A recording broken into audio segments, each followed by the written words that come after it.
Welcome to the Town of North Topsail Beach Board of Aldermen regular meeting. Today is Wednesday, September 7th. And as I said, our attorney's he's on his way. He'll just be a few minutes. So I think with the agenda items we have, we can get started. So I'm going to call this meeting to order. I'm also going to give the invocations, if we can stand for the invocation and the pledge. Bless this town and may it remain a beautiful and friendly place to live. We pray that this board makes fair and informed decisions this morning. We also pray that our police officers, firefighters, and members of our armed services here and around the world remain safe as they risk so much for our security. We also pray that our town be spared the ravages of hurricanes and other natural disasters, and that everyone associated with the town remain safe and secure. Amen. I pledge allegiance to the flag of the United States of America, to the republic for which it stands, one nation, under God, indivisible, with liberty and justice for all. Thank you. So the next item is the approval of the agenda, and I do believe we need to add one item under public presentations for Mr. Way to give his coastal engineer update. So what I'd like to do is ask for a motion to approve the amended agenda, adding Mr. Way. I have another amendment for the agenda Okay, as sir. well.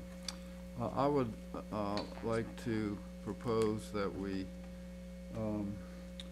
delete the public presentation hearing in section 6. This is a somewhat controversial public hearing, and our board, as you can see, is not really at full strength. I think it would be best as we look down the road in the future that we had a full 5-member board making this decision rather than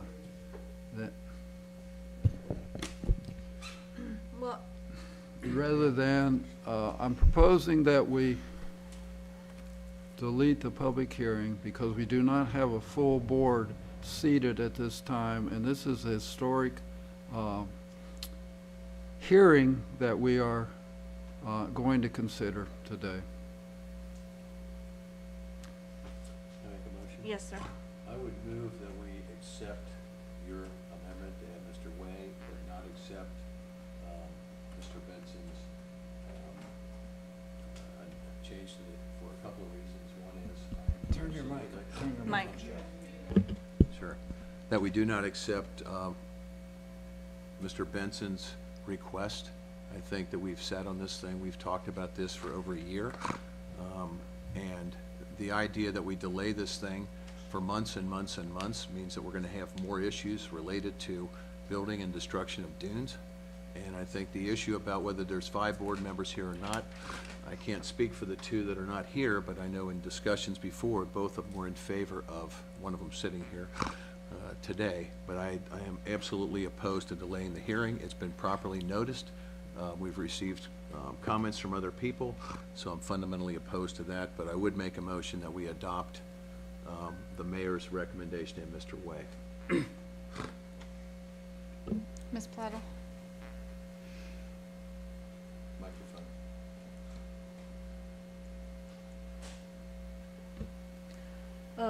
Both my fellow aldermen have very good points.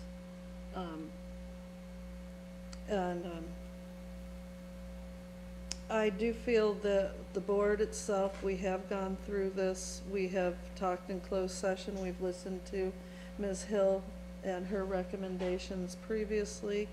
Although I would like it to be a full board, I think that we have progressed forward with the wishes of the 2 members who had previously been on here.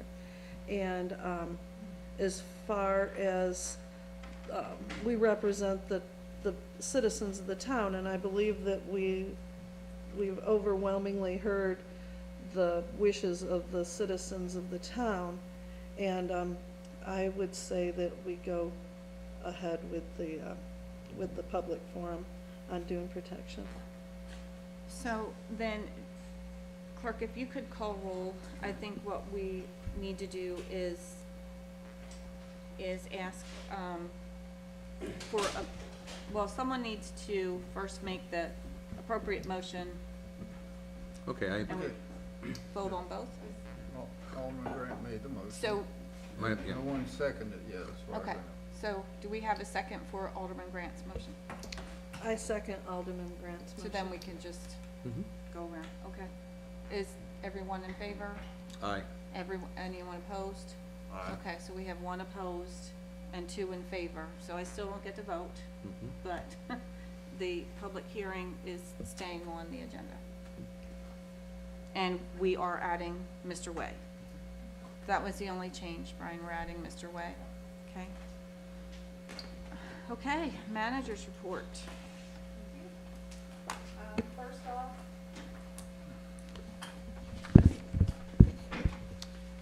to talk about the beach projects, the Phase 5 project, August 1st, we issued an invitation for bids.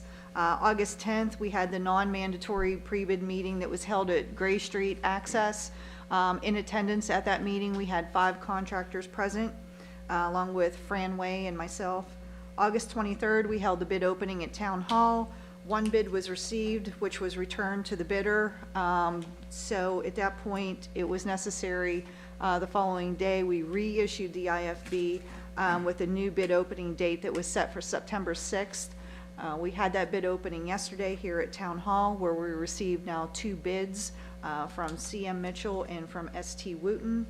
The results will be covered under new business for possible board action later on in the agenda. The Coastal Storm Damage Mitigation Fund grant, our grant application for $10.5 million was submitted on July 8th, is still in the review process. During a meeting that we had between the Army Corps of Engineers and the state on August 24th, the state did announce at that point in time that they were reviewing and scoring the grant proposals. They expect to issue the notice of awards over the next month, so I am hopeful to hopefully receive something by the end of September, whether we will be awarded that grant or not. This grant, again, would enable the town to extend the Phase 5 project 2.5 miles north to renourish Phase 4 with matching funds. This work was included in the invitation for bid as an alternate bid item in the IFB that was issued for the Phase 5 project. Award will be contingent upon grant funds, of course, and the results will be covered under new business for possible board action later on in the agenda. Ms. Duran, is it possible, will the grant just be a yes or no, or could they possibly come back with a different dollar figure? They could possibly come back with a different dollar figure. Thank you. The Sea Oats planning project, that has been ongoing through the summer season and wrapped up at the end of August. Coastal Transplants finished the project at this point. I have directed them to a couple missed spots that they will be working to finish.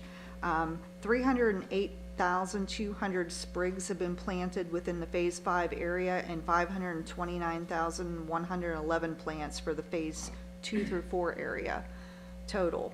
And these, of course, don't account for some areas that were missed. Some areas, of course, too, were skipped over for turtle nests that they'll have to go back for. So if you see gaps, that's one reason, but please feel free, anyone that does see any gaps, to let me know, and I'll make sure that if it's not included on the list, that it does get added. And these numbers do fall closely with the proposed numbers that Coastal Transplants came up with in the beginning and were contracted to install. The Living Shoreline project at Richard Peters Park, the contracts have been executed and the general permit package was submitted to the Division of Coastal Management's office. That was on August 31st for the Marsh Tow revetment at Richard Peters Park. We will be announcing the start of the project soon. So as soon as we have the project in hand, we'll be announcing the start of that project. We're looking at $75,000. And this was funded through a grant through the Coastal Federation. It's not out of our pocket. No, nothing from the town's coffers on this project, fully supported by a grant. The New River Environmental Impact Statement, which we often refer to as the EIS. On Wednesday, August 17th, Mayor Pro Tem Benson and I had a conference call with Miss Mickey Sugg, who is the regulatory chief for the Wilmington District of the Army Corps, on a status of the New River Inlet Management Master Plan. Mr. Sugg did acknowledge during that meeting that the Corps has chapters 1 through 3 of the 6 chapters that make up an environmental impact study. As Fran indicated to the board, chapters 4 through 6 are still a work in progress. And certain modeling parameters need to be clarified with third-party review by the Corps engineer, which is referred to as EARDEC in Mississippi. The EARDEC's initial valuation of ATM's modeling work suggests a northern position for a potential groin, and I say potential, while the EARDEC scientists look at the same data reported to Mr. Sugg that the modeling data suggests a southern position for a groin. This modeling work decision has to be resolved because it's holding up a portion of the work on the remaining 3 chapters in the EIS. And I have received the correspondence from Fran last week on the additional modeling that was needed. I provided the proposal to the board for review. The proposal is from CPE in the amount of $33,058. CPE, as you recall, is the engineering firm that performed the original modeling, and they have ownership of the modeling input files. So they will be the agency that needs to perform the modeling and get us the output for the processing. This was the most feasible, cost-effective option. The 4-year runs will be incredibly valuable for the terminal groin evaluations and review.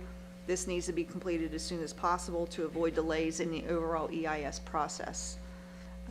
So is there any questions Well, or issues with the modeling?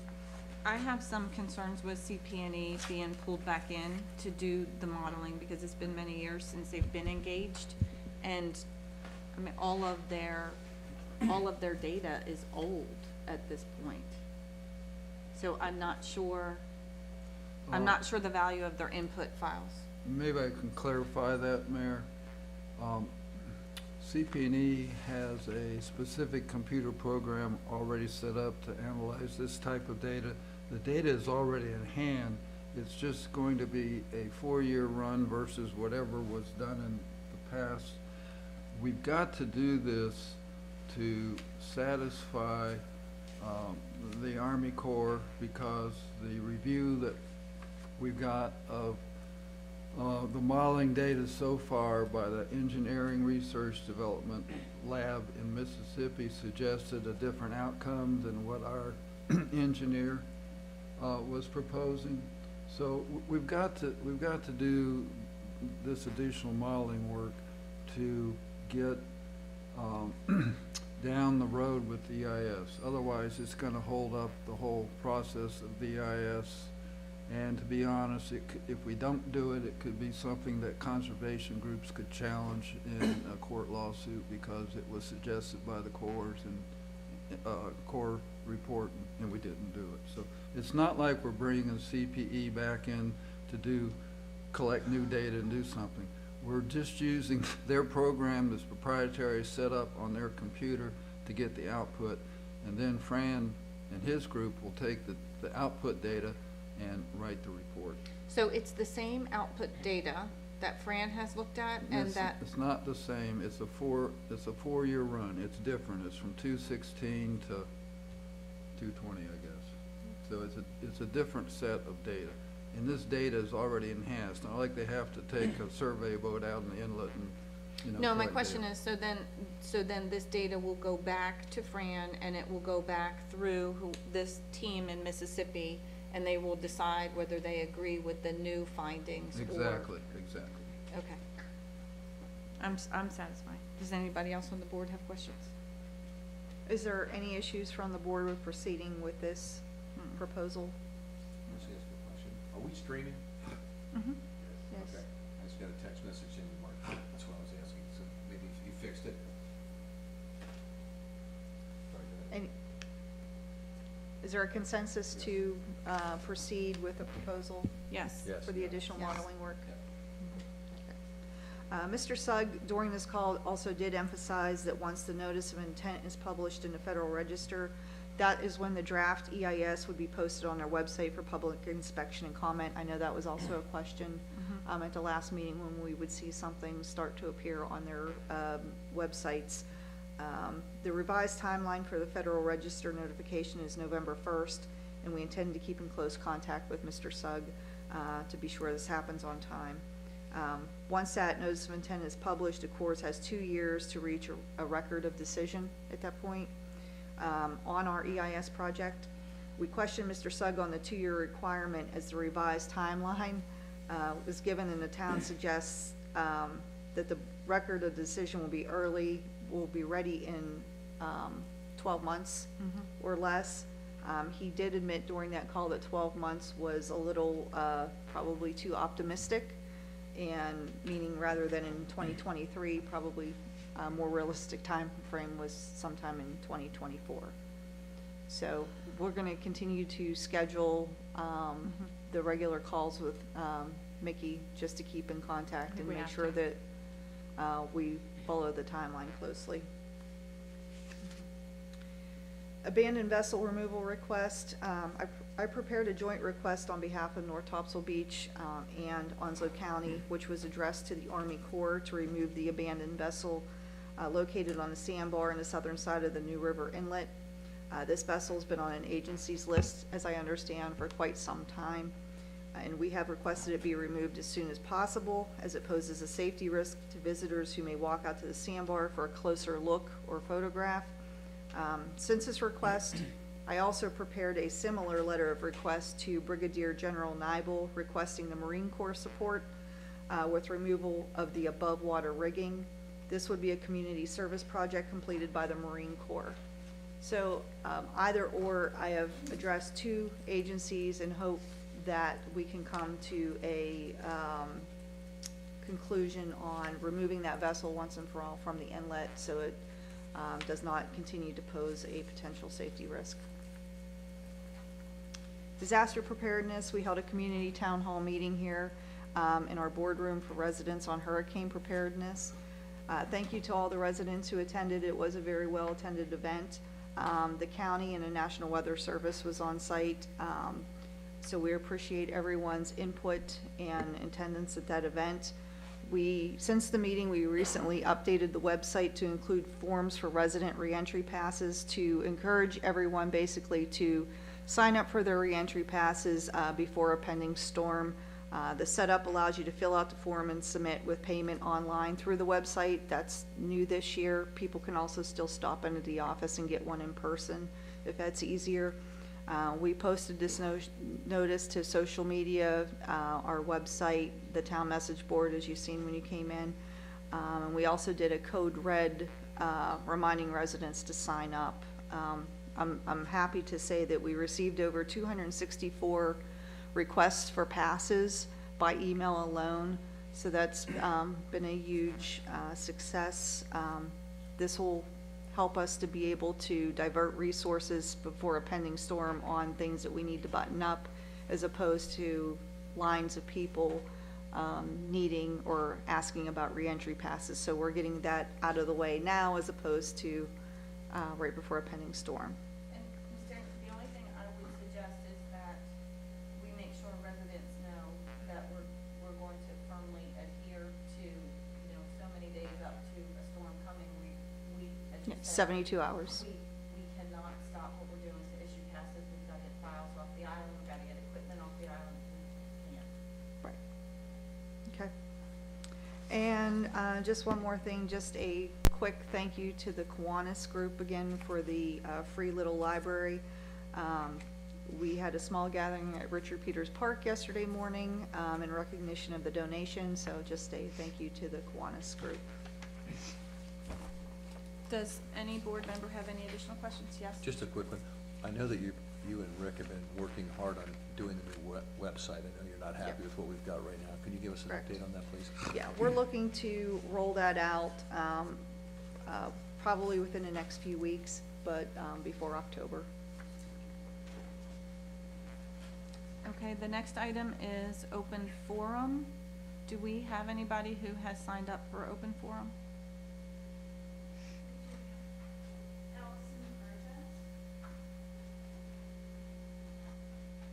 Would you like to come up? Yep. Take your time, sir. And if you could just state your name and your address, that would be helpful. Yeah, but you turn the microphone on at the podium. I think I got it. My name is Burgess Allison. I live at 119 South Bermuda Wind in North Topsail Beach. I own and reside year-round in that home. While the reported purpose of these new amendments seems like a good idea, the actual amendments as written have the effect of doing some very bad things. I oppose these amendments for 3 reasons. Number 1, I oppose the no more crossovers amendment. According to the commentary, the proposal deletes exemptions in 1049 because they're already covered elsewhere. However, the new language doesn't make any reference to any such exemptions or where they're covered. In the writing of laws, this is called invisible text. And this is pretty important because without these exemptions, crossovers aren't allowed anymore at all, for any reason. No crossovers, no town crossovers, community crossovers, homeowner crossovers, none. Courts are reluctant to guess what invisible text is supposed to say without at least some hints, and they're very reluctant to enforce invisible text. In this case, the new section 1049 says that it's unlawful to disturb any sand dune without any exemption for approved crossovers. The commentary says that the deleted exemptions are covered in the UDO 1072, except that 1072 only applies to some dunes in certain areas. The section is titled Rebuilding of Damaged Dunes, and it doesn't actually spell out the exemptions. Now, I hate to rely on a court guessing what you intended when you've got a chance to be clear about it in the first place. You should be specific, be clear, and avoid this trouble by including the cross-reference. I recommend a new version of this amendment, which can be voted on when all 5 aldermen are here. I also oppose the get out of jail free amendment for real estate companies and construction companies. The penalty provisions in 1051 and 52 are being changed so that the penalties only apply to persons, and they crossed out firms and corporations. I'm guessing that there's some definitions page somewhere that says the word person includes firms and corporations, but this is invisible text again. Worse, the new language appears to be really, really clear. The town is being explicit about deleting the reference to real estate companies and construction companies, and it explicitly calls out persons. It would help if there were quotation marks or all caps, which a lot of legislation uses, or some sort of hint that the court needs to look at the definitions page and not rely on the plain language. Again, I recommend a new version of this amendment, which can be voted on when all 5 aldermen are here. And finally, the walking on dunes to collect souvenirs exemption should be repealed. This one is not caused by the new amendments, and it's an existing problem with the current ordinance, and it's a problem that should be fixed now. Section 1049 makes it unlawful to walk, stand, or run on a sand dune. This is a good thing. However, Section 1047, titled Exemptions, says very clearly, quote, "The provisions of this article do not apply to the removal of sand, seashells, or similar materials for souvenir value in such amounts as may be carried upon the person." And I read that again and again and again, and you read that correctly. Section 1049, the law against walking on dunes, does not apply if you're collecting seashells or souvenirs. By the way, when it says may be carried upon the person, it's using the word person in a way that does not mean persons, firms, or corporations. So in that case, we're not doing the invisible text about what a person is. Anyway, once again, I recommend a new version of these amendments, which can be voted on by all 5 aldermen at a different time. Those are my comments. Do you have any questions of me? No, sir, but I greatly appreciate you sharing your comments with us. Thank you. Is there anybody else signed up? Would anybody else like to speak? Okay. All right, then we will move on to the next item, which is Ms. Hill. It's public presentation and hearings. This is the dune protection and remediation proposed text amendments to the UDO 100702, rebuilding of damaged dunes, and Town Code Article 10, sand dune protection. Thank you, and good morning, everybody. Yeah. I think it's still good morning. Ms. Hill, at this point, do I open the hearing? Yes, so do I have a motion to open the hearing? Move to open the hearing. All in favor? Any opposed? Okay, sorry. On August the 11th, the planning board reviewed the UDO plat requirements for development permits, specifically requirements for oceanfront lots with respect to the dune. They also discussed both the UDO ordinance section 10.0702, rebuilding damaged dunes, as well as the Town Code Article 10, sand dune protection, which was adopted in 2015. In their review of Town Code Article 10, sand dune protection, the planning board recommends that the town manager or designee has the authority to enforce rather than the building inspector, and that each day unrepaired is a separate offense, and that the exceptions pertaining to development in section 10-49 be deleted as development is addressed in the UDO. In the review of the Unified Development Ordinance 10702, the planning board discussed a dune buffer, non-conforming status for existing encroachments into the buffer, additions or improvements to existing structures, fines, as well as dune restoration. On August the 11th, Ms. Lisa Brown made a motion that the planning board recommends to the Board of Aldermen to conduct a public hearing today, September the 7th at 11 o'clock or thereafter, to receive input on the proposed amendment to the North Topsail Beach Town Code Article 4, sand dune protection, and North Topsail Beach Unified Development Ordinance Article 10, enforcement, section 10.0702, dune protection and remediation, and that the Board of Aldermen adopt the proposed text amendments to UDO 100702, rebuilding damaged dunes, which is included as attachment 1, and Town Code Article 10, sand dune protection, Article attachment 2. Mr. Fred Fontana seconded the motion, and the motion passed unanimously 6-0. Including in the staff report, included in the staff report is the ordinance to amend the UDO 1072, and also attachment 2, the ordinance to amend Town Code Article 10, sand dune protection, as well as the public notice for today's meeting. And I'd like to say that for those of you that were not here in 2015, I believe that it was the town manager and the town clerk at the time that proposed that sand dune protection text for the town code.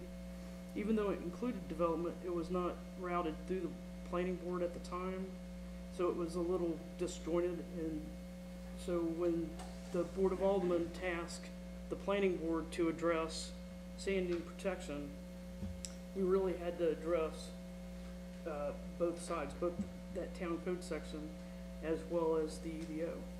The section in the town code is predominantly for non-development issues, i.e. pedestrian, people that are playing or walking across, or typically on the dunes. And I realized that in 2015, there was a concern by the town for individuals that were on or crossing over the sandbags, and the town was trying to preserve those sandbags.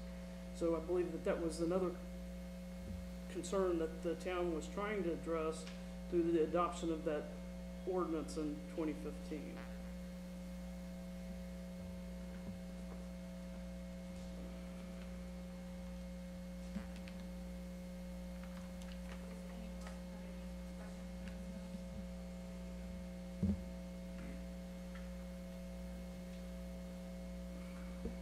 Are we gonna get into the specifics of the ordinance, or?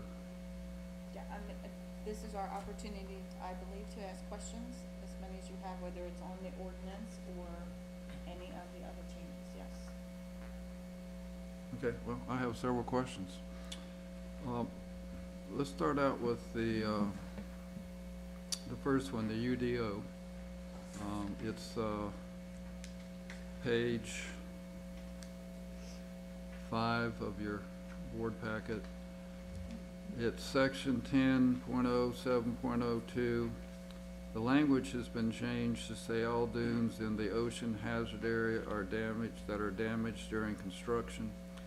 I think we understand that we're trying to preserve dunes, and I think we're all in favor of preserving the dune system in town because they protect the structures behind the dune, all the infrastructure from houses to roadways to power, so forth and so on. But ocean hazard area really consists of 3 different components. So did you have a particular reasoning, Deb, for using ocean hazard area here as opposed to some other term? Because I guess you could take it to mean the whole width of the island, from the ocean side to the marsh. What term would you propose? I'm not sure what the correct term is, but are we just, is the real sense here we're talking about the frontal dune system? Is that what it was intended to address all ocean dunes, or all dunes that were adjacent to the Atlantic Ocean, to the public beach, and private property. Okay. The inlet hazard area is a subcomponent of the ocean hazard area. So by saying ocean hazard area, that includes the inlet hazard area. The planning board and I discussed not addressing the intercoastal or the wetlands at this time, as we wanted to focus our attention on dune protection and to be able to achieve the task that was requested by the Board of Aldermen on this, and then to pick up the intercoastal after we completed this task. Okay, so maybe that's the best term for now. I think the ocean hazard area encompasses all the dunes that within the 11-mile stretch of beach that it is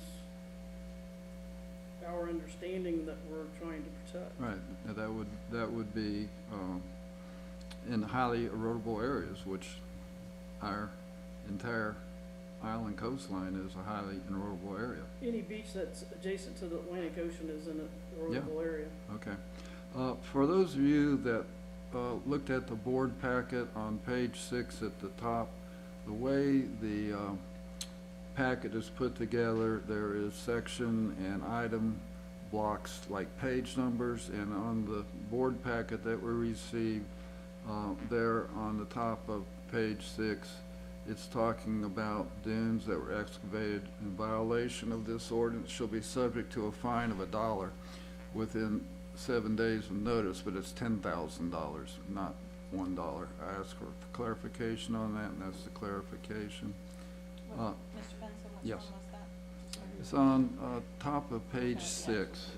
If you're looking at the electronic version of the board packet, that was posted online in making the board packet, the page number or the section number and the item number obscures the text at the right side of the, so it's a $10,000 fine, up to.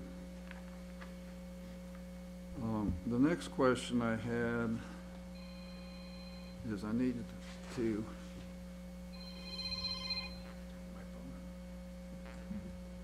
sorry folks, I should be doing what you all are doing, and that's muting your phone, and I don't like, okay.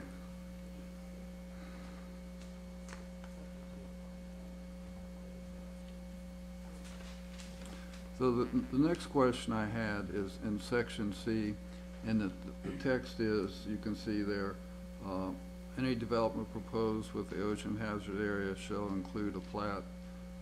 Is this my question is this a standard requirement that's already in place for any permits that people would need to get for either through the planning department or through CAMA? It is. Okay.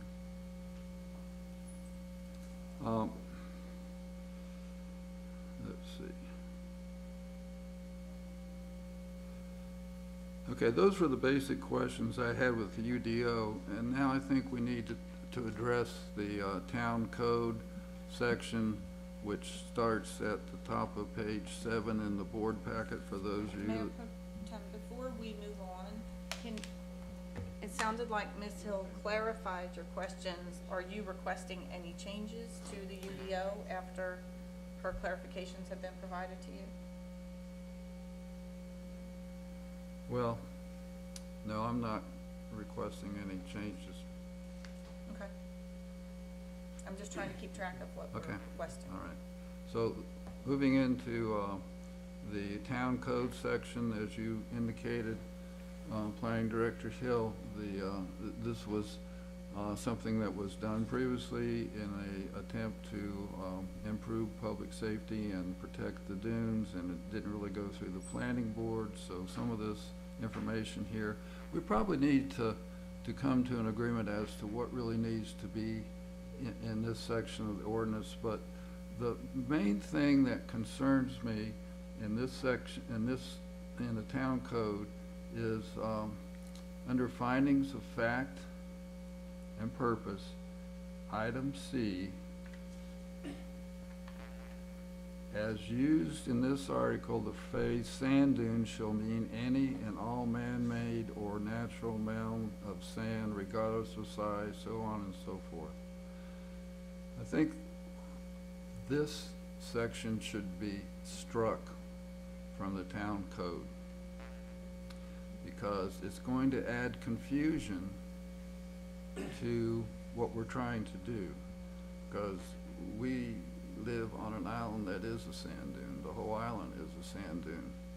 I would recommend that you confer, is that the right word? Confer with the town attorney with regards to the board's desire to enforce keeping people off of the sandbags and the revetment, and to see if striking that paragraph clips your wings any. Well, yeah, I wasn't really thinking about sandbags and that sort of thing. I was thinking about the word sand dune and future construction and permitting and that sort of thing. I think the frontal dune, the use of the frontal dune in section D is fine, because I think we're really talking about protecting the structure of the town from the ocean via the frontal dune. That's where the concern is.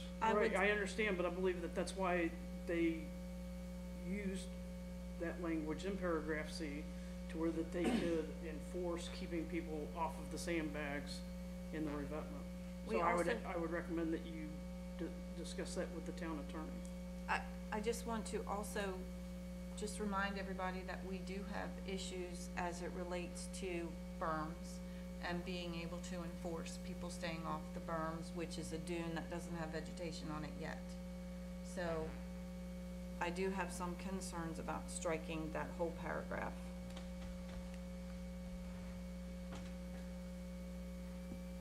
just as a comment, when he finishes, I've got a number of comments to make, so. Okay, sorry, Oh, Mr. okay. Benson, keep going. All right, and so, in regards to Mr. Allison's comment in section 1047, I think that this is, section A, removable sand, seashells,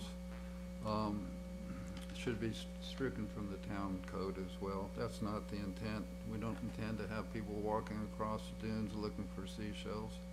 We actually have a fine if you walk across the dune, whether it's vegetated or not. So I think that part of the ordinance needs to be changed. Let's see. So, here's under Mr. section Benson? 1049. Go Mr. ahead. Benson, Go ahead. I would ask that you read that in context of section 10, and if the town attorney will bear with me and read with me. In section 10, section 42, where it talks about the territorial applicability. This article shall apply to sand dunes within the corporate limits and boundaries of the town. The exemption are, the provisions of this article do not apply to sand, seashells, things that are removed as, just souvenirs. It's trying to take that territory of what this ordinance applies to and say, we're not concerned about the seashells that you put in your pocket. It's not talking about going across a sand dune to pick up the seashells. It's also talking about, when it talks about the territorial applicability of the rest of the dune protection ordinance, that any activity authorized or allowed by General Statutes 113A, 103B, 5B5 for emergency maintenance and repair, that would not be a concern of the sand dune protection if it was an emergency activity or otherwise authorized under General Statutes 113A. Any activity conducted by federal or state agency for beach nourishment and protection, that would not be a concern of this ordinance trying to protect the dune. That would also be an exemption. So if you read the 1047 exemptions in context with the preceding paragraph for territorial applicability, I think that those three paragraphs do make sense. And I would ask for Mr. Eads to weigh in on that. Well, I don't want to provide legal advice to the public at large, but as I read this, subsection A in Mayor Tim Benson, that's what you're concerned with, correct? Yes. The exemptions apply to the entire article, so I think arguably, if you're on a dune and cited, you could say I was there attempting to pick up seashells or other souvenirs. I agree with Ms. Hill that B and C should stay in. Can you guys hear me okay? Yes. I think subsection A could be potentially misused, or certainly invite the public to search for seashells and souvenirs. Ms. Hill, does that address your question?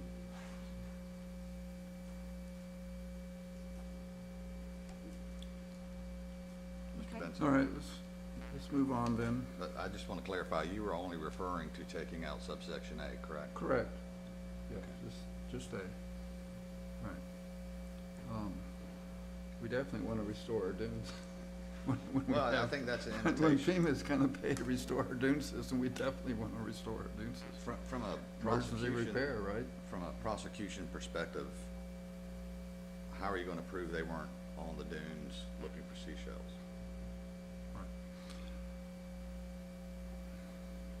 I'm not the author of the original text, so I'm not We sure what their understand that, intent we is. understand that. We're just saying, if we're going to adopt changes to the ordinance, then we have to adopt changes to the whole ordinance, not just the sections that you made changes to based on the planning board discussions. Understood. That's my point. Before you leave that, that's not true, but I'll address it. You Okay, can what? change something without changing everything. And I think right now we're way off the subject matter, which I'll address when I get my comments. Okay, And I still have, questions about section 1051 and 1052. Because here we're talking about fines up to a maximum or not less than $500, depending upon whether it's 1051, a criminal penalty, or 1052, a civil penalty. I think this needs to be tied in back to the UDO, where the 7-day kick-in for penalties could go up to $10,000. I think there needs to be some coordination between these penalties. Okay, Can I address that? sure, go ahead. I think that that is what continues to cause the confusion, is trying to tie it into the UDO when the part of the town code is non-development, non-permitting, non-bulldozing, non-construction disturbance of private property. And the intent of, they started out with the intent, and then they did the same thing, only in reverse, where they tried to pull in the development ordinance, and again, making the mistake of not going through the planning board or through the planning director to have them weigh in and to have them help them. And so if you leave this as non-development, leave and leave the UDO as the development, the permitting side, the construction side for inspections and the planning department to deal with. The enforcer of the town code sand dune protection, Article 10, would be starting with the town manager and whoever she saw fit to enforce that, not the building inspector and the inspections department as who was originally indicated for Right. the original script of that. Yeah, sure. Okay, thanks. So I have kind of a general comment now that I've gone through all the specifics. My opposition to this change in the UDO and the town ordinance is this. We have in North Carolina a Division of Coastal Management which enforces the Coastal Area Management Act through various rules and regulations that are determined by the Coastal Resources Commission, known as often as the CRC. And I feel that that panel of experts that work on the CRC and the panel of the employees who are experts in coastal management that work for DCM have set rules to protect our dune system and our infrastructure. I feel when a community decides that we know better than the Division of Coastal Management in setting rules, we are really, you know, the intent is good. I don't disagree with my colleagues whatsoever that we're trying to protect the dune system, to protect infrastructure, houses, roads, power lines, sewer lines, water lines. I don't refute that at all. I'm all for it. The more, the better.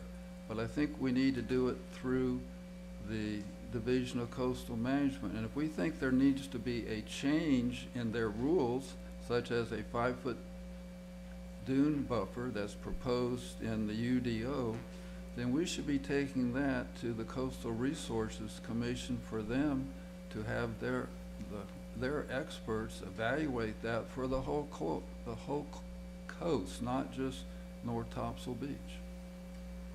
So that is what my opposition is to the proposed UDO and the 5-foot dune buffer, is I think it should be something that we work with the Coastal Resources Commission to get changed if we think in fact the CAMA rules are not stringent enough to protect structures here in North Topsail Beach. Thank you. So and then I will turn over. So I just want to clarify, though, I understand your stance, I believe everybody does, but the only change that you're personally asking for is the removal of the seashells exemption in 10-47.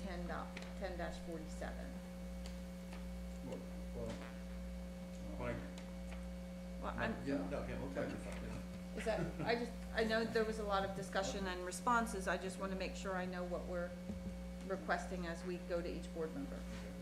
All right, so Alderman Grant? This will take a minute. I'm reminded of the phrase that the good, or I'm sorry, the perfect is the enemy of the good, okay? Mr. Allison made some great comments. The problem is, if we try to redo this whole thing, I just got elected to a 4-year term, it will not happen during that 4-year.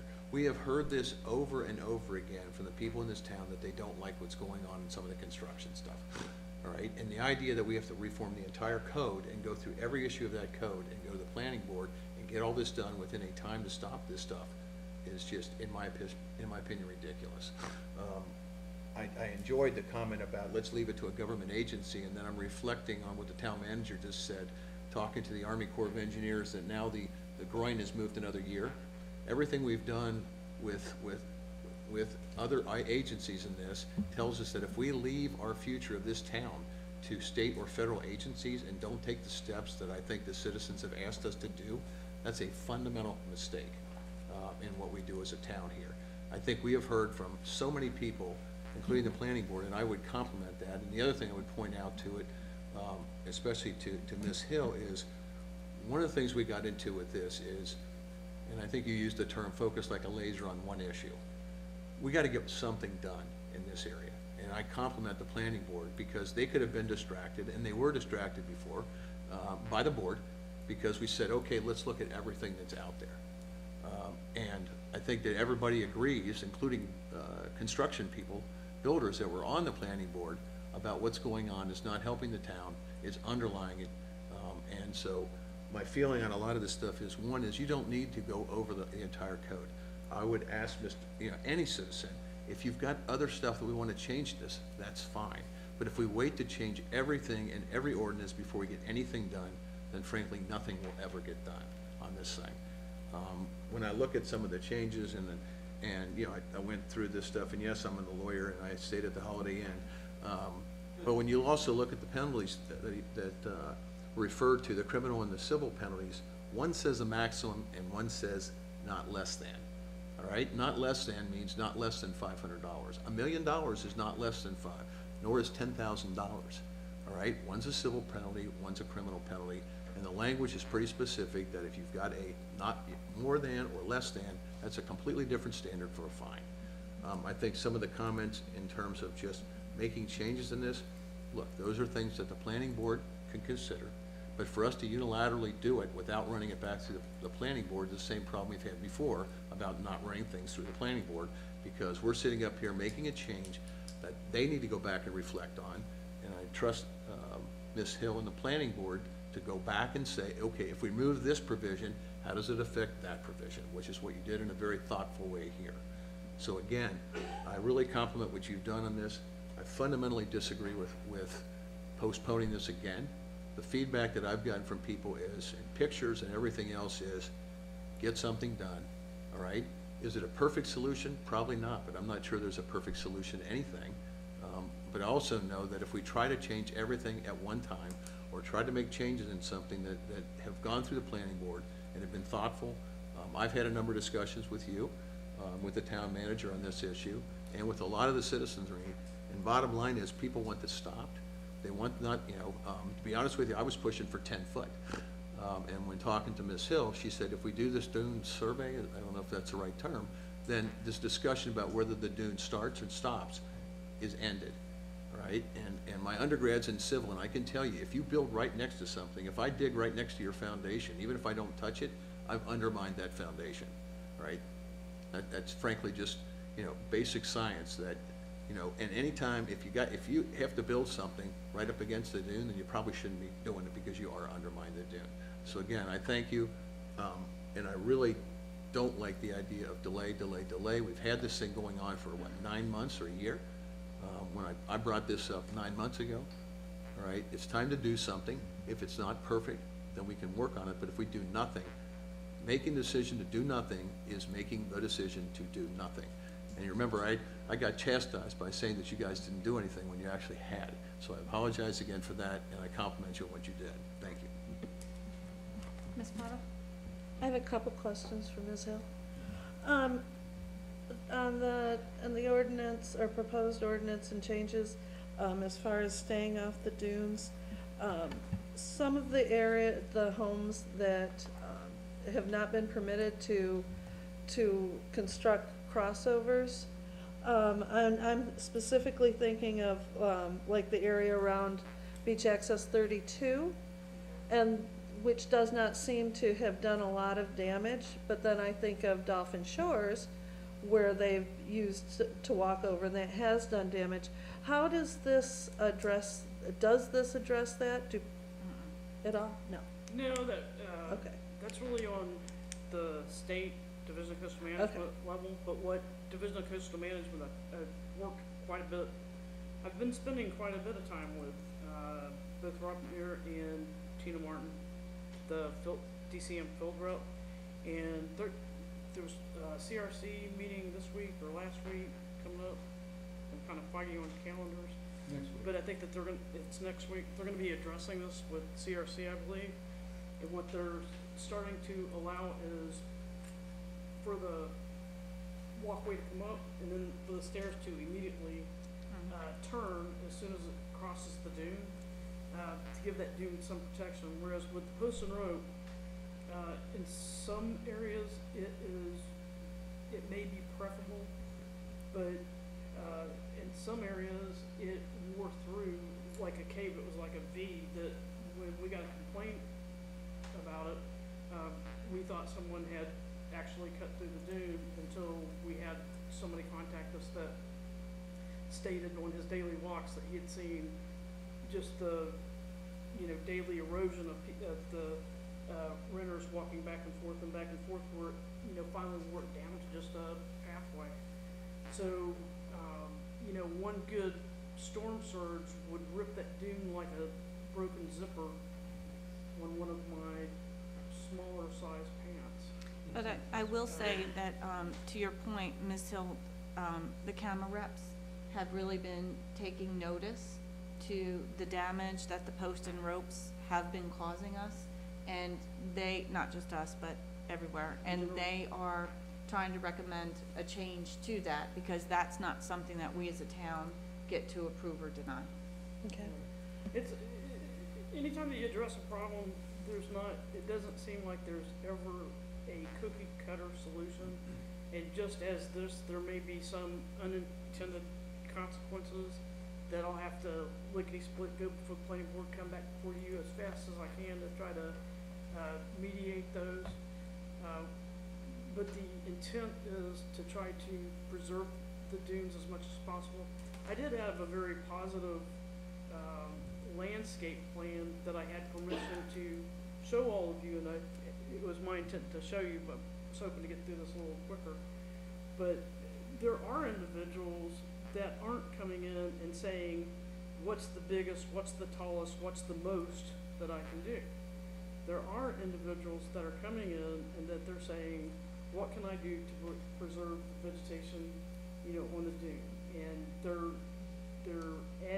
coming in with these very elaborate landscape plans. They're building smaller swimming pools closer to the house, which is a novel idea. They're not taking up the entire footprint of between their deck to the dune, or to the toe of the dune, trying to squeeze in an Olympic-sized swimming pool. So, we, at the same time that we're dealing with this onslaught of fast-paced development that we're dealing with, we also have the pleasure of dealing with individuals that are moving to the area, that are building their homes, that are looking at trying to build their homes in a natural built environment. And I look forward to learning from them, and they're landscapers, and now they're coming up with these plans as well. Thank you. Oh, one more. I'm also assuming that there is an exemption for, when being on the dunes, for the endangered sea turtle nests and the people that take care of them.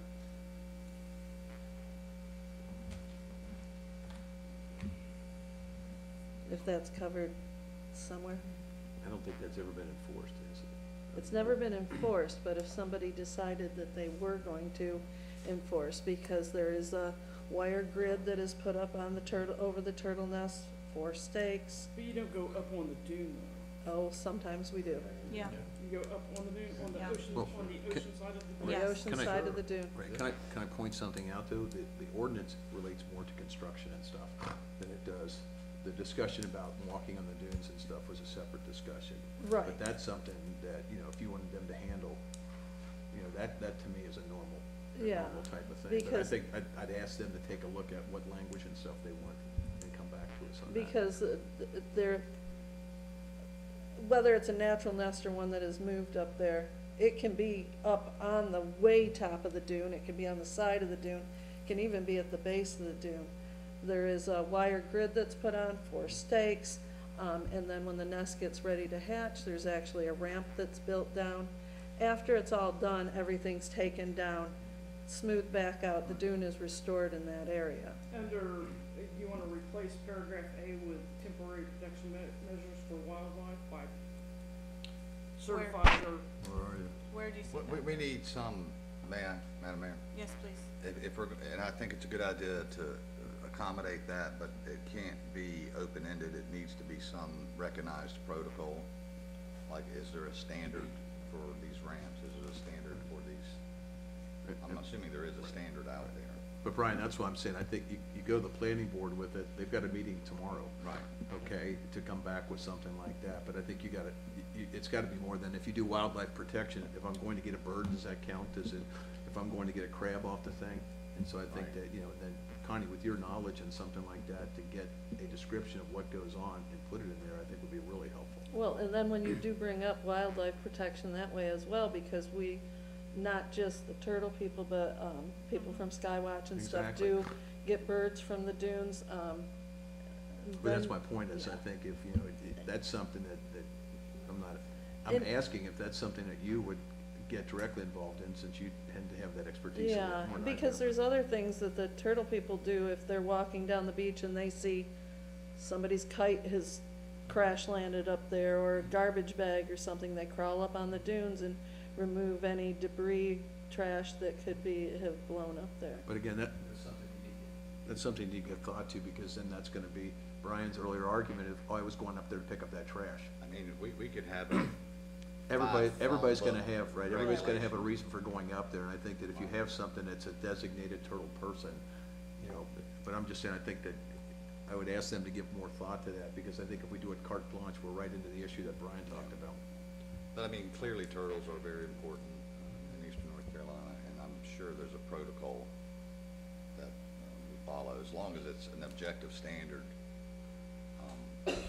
Staff can measure by, otherwise what constitutes protection. Well, and I will say that there is a standard process that's in place, and ordinances get updated all the time, and those modifications are brought back to us. So it sounds to me like there are, if this were to be voted on passing today, it sounds like there are two follow-ups that we want the board, the planning board, to take a look at. One is the seashell exemption, and the other one would be the sea turtles and wildlife. Have I missed anything from you guys before? And, you know, staff has discretion. We're not gonna be able to codify every possible scenario, and I think that's to your point, Mr. Grant. So I just have a few just general comments, Deb. So I just want to reiterate through all this discussion, what we're simply asking for is any development that's done on the landward side of the dune be at least 5 feet away from the toe of that dune. And that won't be somebody guessing where that toe is, because they're gonna have to give you a dune survey when they submit their development package. correct. So I just want to make sure that that's clear. We are also, I do not believe, limiting or disallowing crossovers to be put in. That would follow whatever the proper permitting process is for a crossover with CAMA. That's correct. It would push back gazebos. Onto the landward side, which is Correct. where, in my opinion, they should be. Anyway, okay. And then pools would follow the same suit. So they would still need that same dune survey to be able to do a pool installation. I wanted to state too, there was some conversation regarding punishments for disturbances on the ocean side, on these oceanfront lots. I just want people to realize that Ms. Hill on a regular basis is looking at the destruction that comes along with building on the interior lots as well. If too many trees have been taken down, if a live oak has been taken down, if it's more than 4 inches 9 wide, inches- 9 inches. those processes and protocols are all in place today. So what we're doing is just trying to protect the dunes in a way and allow enforcement and a fine structure that goes with that. And allowing people to, in those cases, they'd have to buy trees, they'd have to put stuff back, and these folks would have to do the same on the ocean side. That's correct. And the permits that have already been approved, I would assume we are not going back to them. So it would be new applications when this gets passed. That's correct. That's a zoning fundamental. All right, I think I got everything. Yes, sir. The hearing? Did anyone else sign up for it? Did No. anybody sign up to speak for the actual No. hearing? Madam Mayor? Oh, yes, sir. Okay, that's, sir, you can speak from there. You've Yeah. already come up. Okay. And Madam Mayor, as chair, it's up to you, but the hearing is to receive input, not to. Understand. Go back We're, and forth. we're just gonna listen. Yes, ma'am. So I agree with Mr. Grant that we need to do something and do something soon. I do not agree that it can't be fixed in a timely basis. A couple of small revisions to these proposals could be done quickly, a new notice, and then voted on. The danger, I think, of doing, I firmly understand about perfect versus good, but I think that the danger is significant. The language in here says no more crossovers. We took that part out. Mayor McDermott asked for a verbal clarification from Ms. Hill about crossovers being covered in this other section. However, the main section has that deleted and makes no reference to those exemptions over under the other, the first part. Second, the language on the dunes and what dunes we're talking about, it doesn't match. The one section talks about ocean hazard area dunes, and the other section has no reference to that at all. It says all dunes. So fixing those two things instead of relying on a verbal clarification is something that we can do now. It's something that we can agree that it can be fixed quickly. And this business of delay, I agree completely. But what the danger, I think, is significant. That was it. Thank you, sir. Thank you. Do I have a second? All in favor? Aye. Any opposed? No. Okay. So, do we have a motion? I would move to adopt the recommendation of the planning board as offered to us. Do we have a second for discussion? Second. Any discussion? My thoughts are I would vote to adopt what has been presented to us, but I would like the planning board to follow up on those items that possibly need to be covered in exemption somewhere. One being the removal of the seashell language or modification to it, the other being wildlife and turtles. And I do also want to make sure that we are not limiting, the crossover development any more than we do today. Paragraph B in the ordinance. Okay.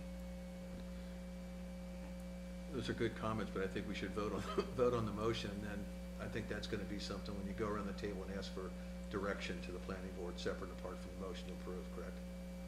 As a protocol. I'm not sure, that's why I wanted to make, that's why I brought it Okay, up no, now. I think it's, So they're good comments, I would don't they, disagree would with them. Brian, Well, would that they? wasn't part of the motion. That wasn't part of the motion, that was my That, point. what I'm Right. saying is, I would have a different motion. My motion would be to accept it with these follow-ups. So if these follow-ups are simply direction to staff outside of the motion, I'm fine with that too. If the preference ultimately is going to be to send it back to the planning board to address the seashell issue and wildlife protection, then my recommendation is we vote on the motion on the floor. Okay. And all we need after that is a consensus of the council. That's exactly where I was going. Okay. Okay.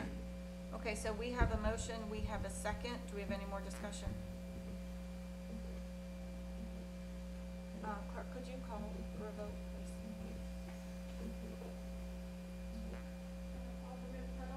Aye. Nay? Aye. So we do pass 2-1.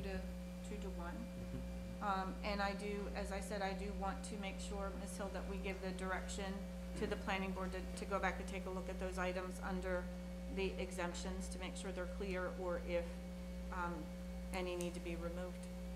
What I would ask, Mayor, is that you ask for a consensus on that, so that we're all, say we agree with Do it. we all? Yeah, and Ms. Hill, I want to do the issue we had before. I want to make sure you have all the clarity you need for this charge back to the planning board, so.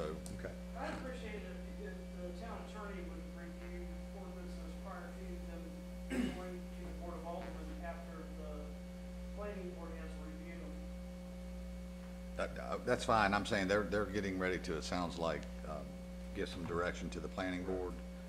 There was, Just those two items, the clarity on the exemptions, which that's covered in paragraph B of the ordinance that you just adopted, and then including a statement with regards to the turtle feeder. I'm sorry, I'm not being clear, Ms. Hill. A few months back, you'll recall, you and I had a discussion as to what actually the board was asking the planning board to do, and it wasn't clear from the minutes. Yes. I'm trying to make sure, as you're sitting here right now, you have a clear understanding of what the charge is. So if we could, I think we're asking for it to But- be in the minutes as well for the Right. public. just to make sure there's at least a consensus on what the planning board is to do and not to do, because it was, I don't want to replow that field, but several months back, some board members wanted A, some board members wanted B, and it was a little confusing as to what the direction was. Wouldn't So- you suggest that the clerk repeat what, That's I fine. support what the mayor said, but we ought to have it in the minutes. Melinda, do you have those two items that I was asking for to be looked at during exemptions? One would be the removal of the sea turtle language potentially, and the other, it's in section 10-47. I'm sorry, the seashell language, not the sea turtle. I'm sorry, I'm reading turtles and looking at shells. So the seashell language being removed, and the sea turtle and wildlife, some type of language inserted in there as an exemption for those folks who are doing that on a regular volunteer basis. Do I have a consensus from the board on those items? Is that enough clarity, Ms. Hill? I understand. Well, I just don't want to go back to where we were that one time. Thank you. Okay, we're gonna move on. All right, so the next item is the consent agenda. Do I have a motion from the board? Oh, I'm sorry, I forgot Fran.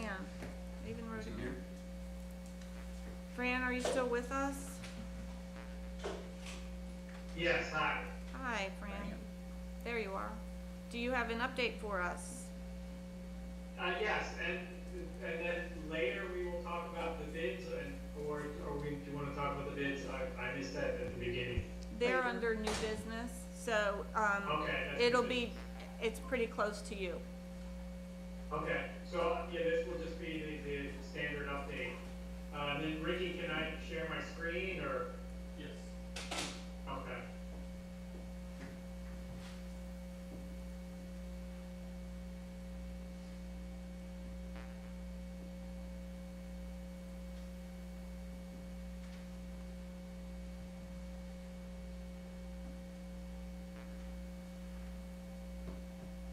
Okay, here's the September 2022 postal update on the Northampton Beach shoreline.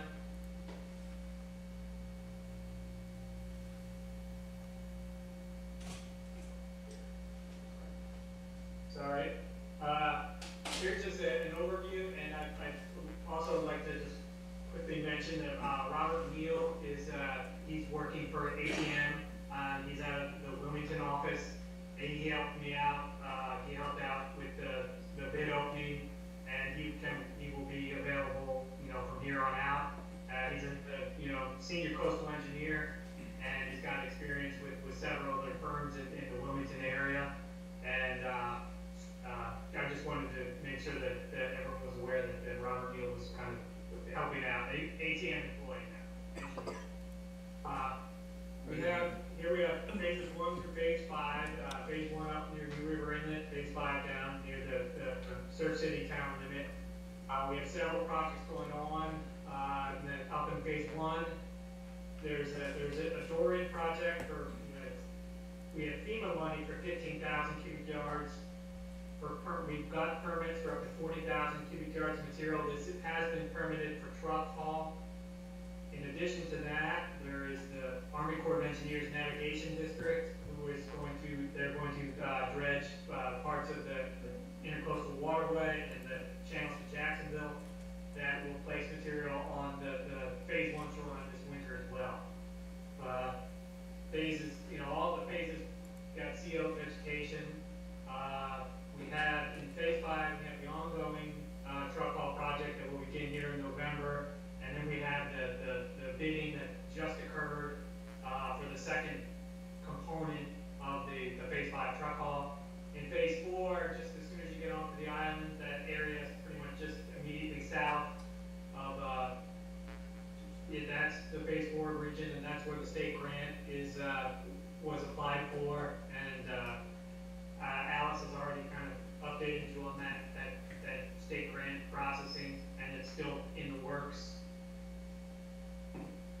Here's that area that the town, this is the town's permit, and related to the Dorian 15,000 cubic yards. This is the Topsail Villas, and this is kind of the nourishment, the permitted nourishment template. This project has not been bid yet. It is a smaller project. It's only, somewhere between 15 and 40,000 cubic yards. It is that nicer upland sand material versus some of that stuff. Some of the material that comes from the navigation dredging is a little bit finer. So I do think, I would ideally like to have some of the coarser upland truck haul material up here. But, we can discuss that later. Cedar Bush Cut also looks like it might need some dredging, as Mayor Pro Tem Benson mentioned.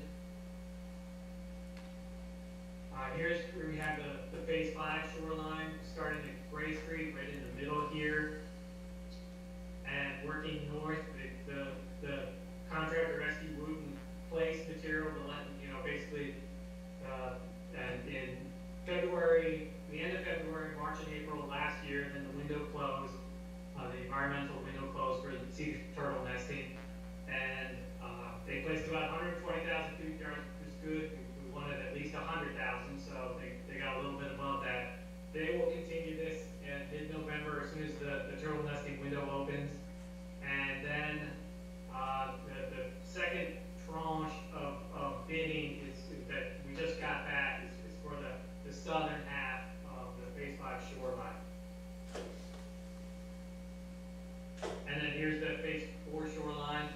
This will be similar to what we're doing in phase 5. This is going to be a beach placement and not a dune placement. Basically, the dunes have been worked.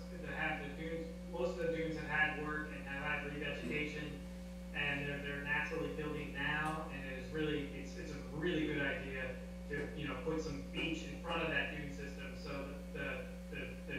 beach can kind of help, you know, maintain the robust overall system strength. The phase 4 grant, we still don't have, the permitting is in process, and then we still don't know about the grant, you know, the result of the grant, and so this project is kind of in the flux, and we did get bids for this, and we refer to this as the discretionary bid items in the bid package, because we really just don't have a lot of information on, you know, what is going to be awarded and what will be permitted, or when the permits will be in hand. County beach access. This project is a small project, but it's important for the overall dune system and keeping it nice and strong in this area. There has been flooding on New River Inlet Road here, on, you know, king tides and washover events. Will still is scheduled to take place in this upcoming winter window starting in November. I apologize, this is not included in your board packet, but I just wanted to include it just for reference. This is the AIWW channel dredging that the Core Navigation District is doing. It's about 200,000 cubic yards, and you can see they're placing material down here along in the phase 1 shoreline. And the dredger who won this bid, Cottrell Dredging, they're a good outfit, and the town should not have trouble like they did a couple of years ago with the other outfit that, you know, had a lot of trouble finishing and completing this project and creating a nice beach. So this is encouraging. We don't know anything about it. They're still contracting this, the Core Navigation Group, but you know, that 200,000 cubic yards material will be very helpful on the phase 1 shoreline, and then even with this material, we still are going to try to get that upland truck haul material there. I was, you know, out there a few weeks ago, and I did see that, you know, the sandbag revetment repair, which was good, and then there are some good accesses up there. And then this is just kind of the updates, and as Allison and Mayor Pro Tem Benson have mentioned most of these things. The phase 5, we're going to continue that here coming up November 16. About 180,000 cubic yards remain on that first project, the component 1. The Hurricane Dorian phase 1 project up in phase 1, we're going to try to work that around that Core Navigation project. The New River Inlet Management Master Plan EIS. You know, that those 4-year model runs will be very incredibly helpful with the ongoing processing. A lot of the disagreements with us and with ERDIC in Vicksburg, they're pretty minor, but I mean, I think this 4-year, you know, I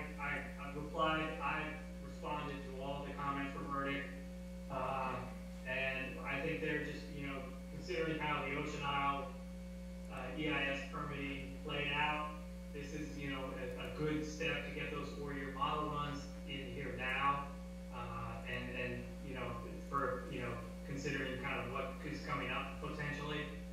I'll continue working with Alice and the NTV, the finance officers. I know Caitlin's out now, but and with DEC about getting that LGC documents, supporting documents all together. We have bids for the second tranche of phase 5, and we'll discuss those later. CO planting, Alice already mentioned, and the core channel, the navigation district, that dredging bidding's out, and then looks like, you know, it's going to happen this year, the project, and then it's a good dredger. Permitting coordination continues, especially in the phase 4 thing, which is active, but and then we have the county beach access, and then the state grant, and so that's it.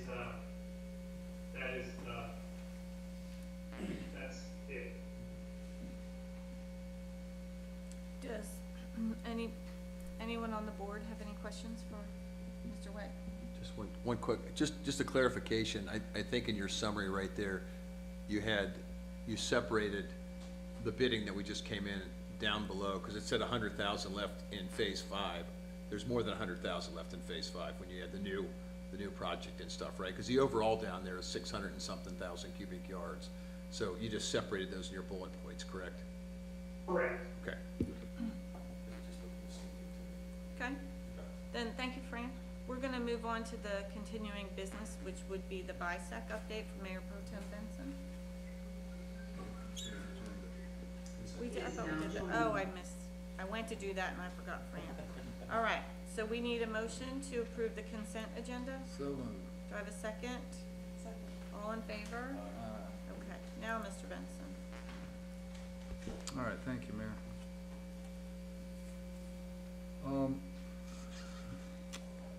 Our Bisac committee met back on August of 23.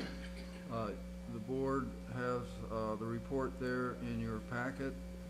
The only thing that I would comment on really is what Manager Durian already mentioned in her town manager's report, is the importance of the modeling work that needs to be done for the EIS to satisfy the Army Corps, and also that we are going to stay in close contact with the Army Corps lead regulatory person to ensure that we get that notice of intent published by November the 1st. One thing that the committee discussed was participation of the Bisac committee members in the meetings of the Topsail Island Shoreline Protection Commission.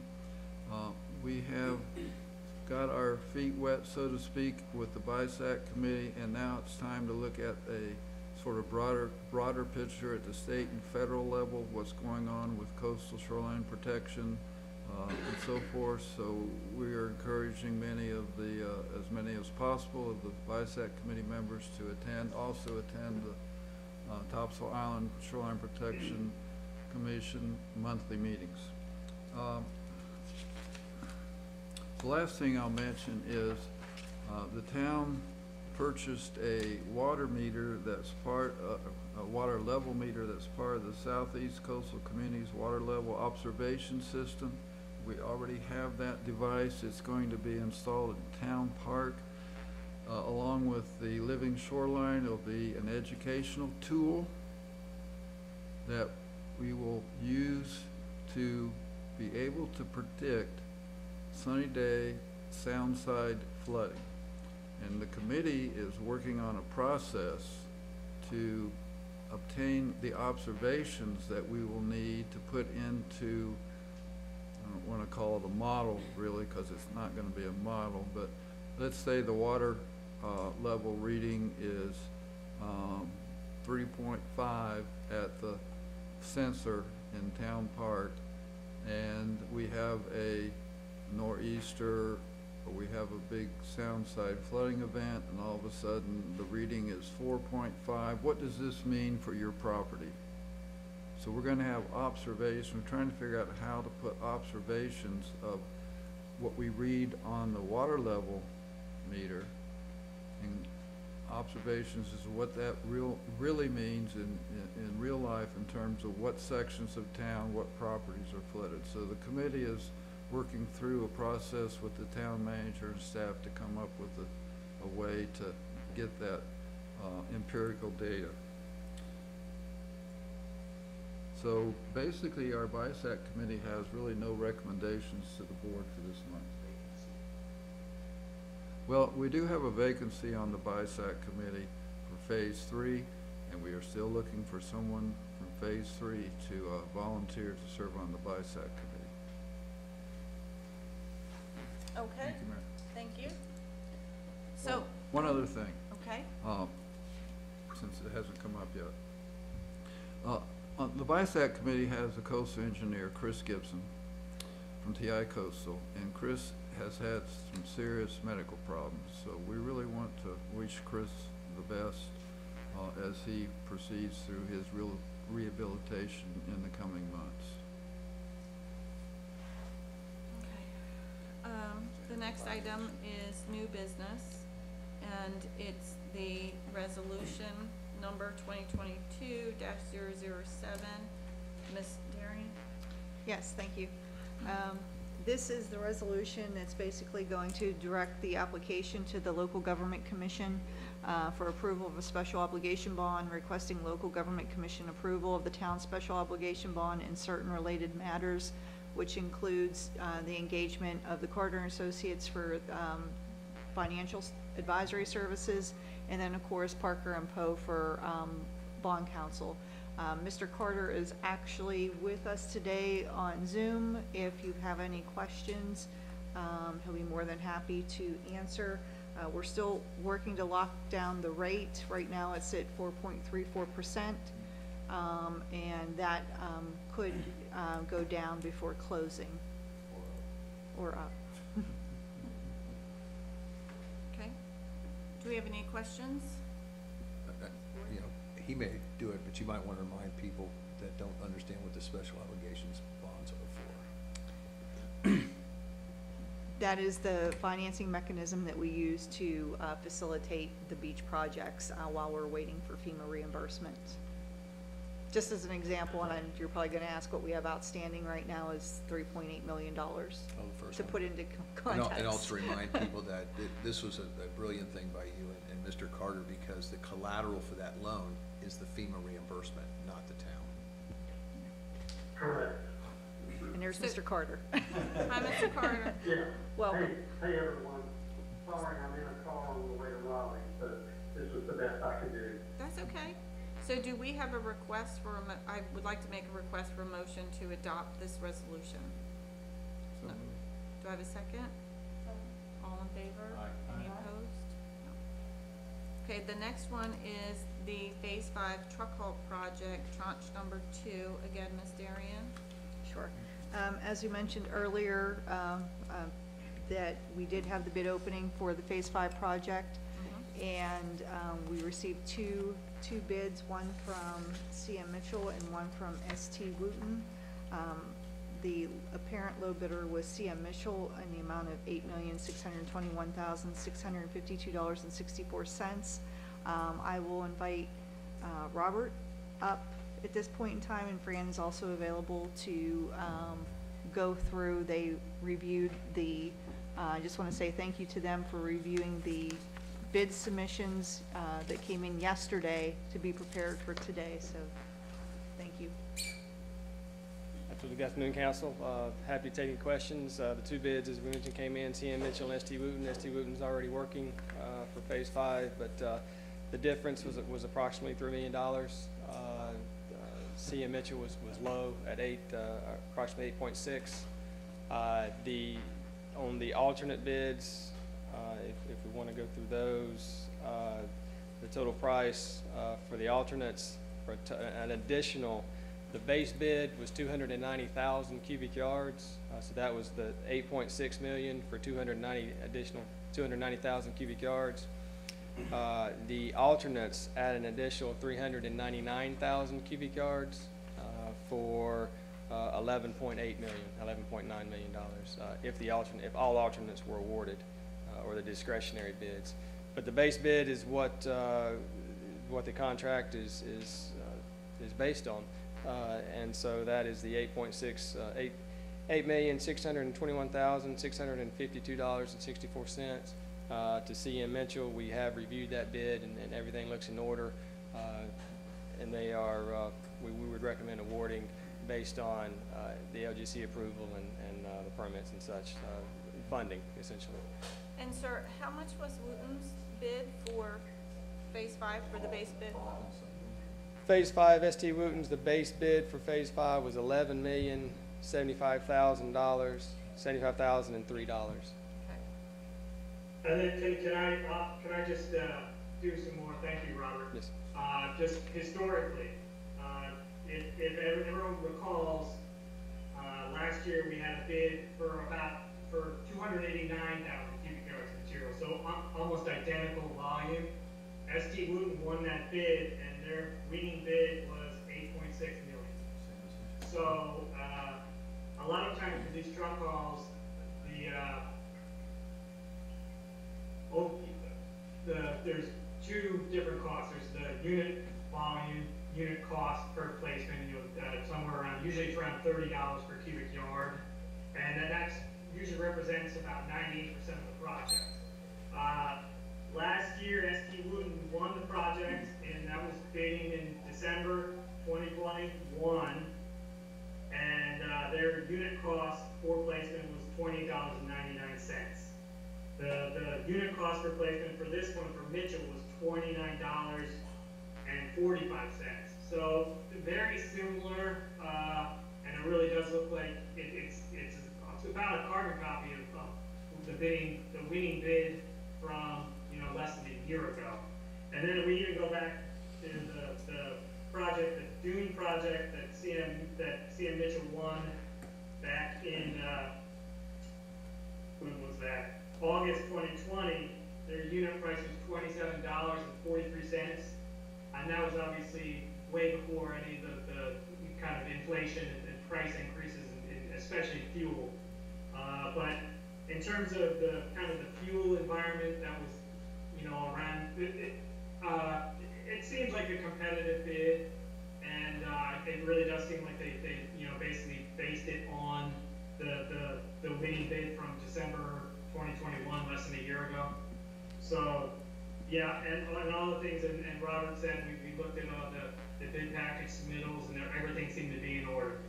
So at this point, I understand that we would be making a motion to award a bid. The next step after that would be the actual contract and review of the contract by the town attorney. Yeah, subject to the town attorney and town manager negotiating such terms. Okay, I just want to make sure that that is the next step. And So- contingent on LGC approval and permits, of course. I have a question. So, Robert, CM Mitchell will not have any problems with the volume of sand that's gonna be required and the time periods required, and I assume it's gonna come from the 421 sand mine? They submitted a schedule, their schedule, we hope to speed their schedule up a little bit. Right now, their schedule as submitted as far as the bid document has them finishing in January of 2024 with the 290,000 cubic yards with the base bid. And then they would start, if the discretionary items are awarded, they would start at that point, and instead of doing it in parallel, they're doing it in tandem.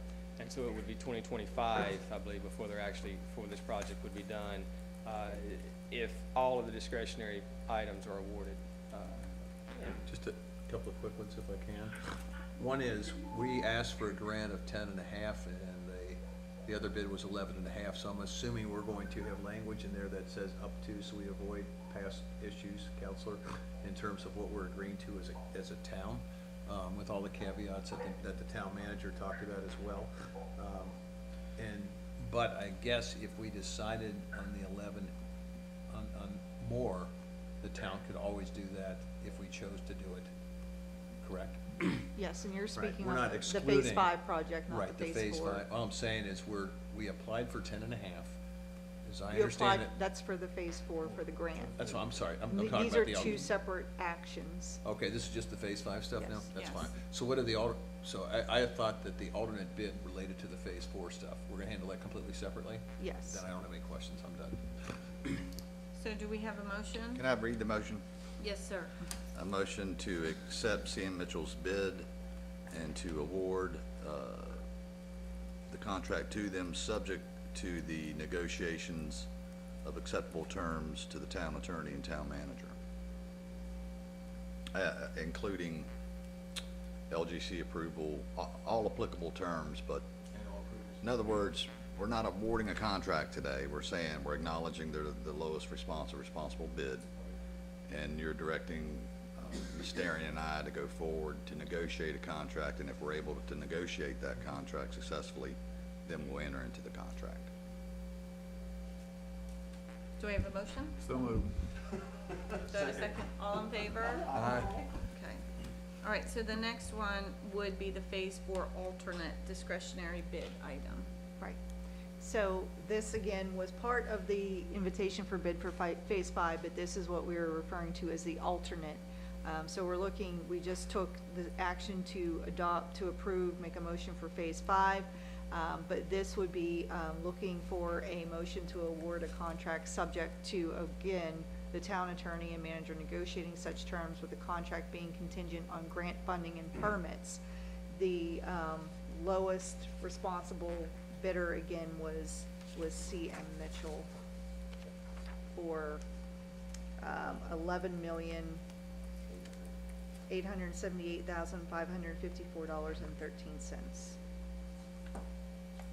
Now can I ask my question? Yes, sir. Okay.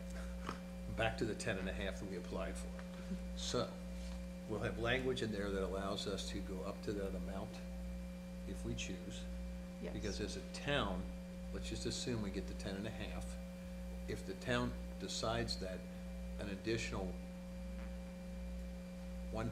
we want to put additional money towards that amount, we could do that, but we don't have to, correct? I mean, we'll, Because I want the option for us, if we're in phase 4 and we have the funds available to us, because it's a 50-50 matching that we're already using stuff. Right. And the way it's structured now at the 10.5 is, we don't have to use any town funds at all, except to get reimbursement, like SOBs and things like that, correct? So, And assuming there's that's. no SOBs involved with the phase 4. Because it's a straight grant. Yes, this Okay. is a straight grant through the state with matching funds using the FEMA funds as the matching funds Right. at this point. Okay, I just wanna make sure that we've got the flexibility. It would be a shame if we got to the end of this project and we left out 500 feet of phase 4 when you've got this kind of money that's available to us, was my only point. So do we have a And motion? then, Go ahead. and just, when we developed the bid package and talked to Chris Gibson and Alice, ideally, we wanted the phase 4 truck haul to be run concurrent with phase 5. C.M. Mitchell did propose that they would run, they would do phase 4 first, phase 5 first, and then after that, and how Robert said, that the timeline does stretch out, and then I'm not sure the grant funding, I think the grant funding was really wanted to encourage, I'm not sure, Alice, did it have anything about spending that money within a certain time limit? Yes, it was, they did encourage it to be, that's why they wanted a shovel-ready project. But, and again, just a real quick clarification on what you just said, Fran. So, to the extent that, we're doing 5, it could take more time to get the 4 stuff approved, because it takes a different approvals than we're getting for the first project. So by building it in this way, okay, we're giving ourselves, in other words, if by November 15th, which is when we want to start this, we don't have approvals for the 4, we still go ahead with the 5. Yes. So do we have a motion? So moved. Second. All in favor? Okay. And Ms. Darian, we're on to debris removal. Madam Mayor, just to be clear, Yes, sir. Madam Clerk, that motion has the same conditions and contingencies as the prior one, so we're all on the same page.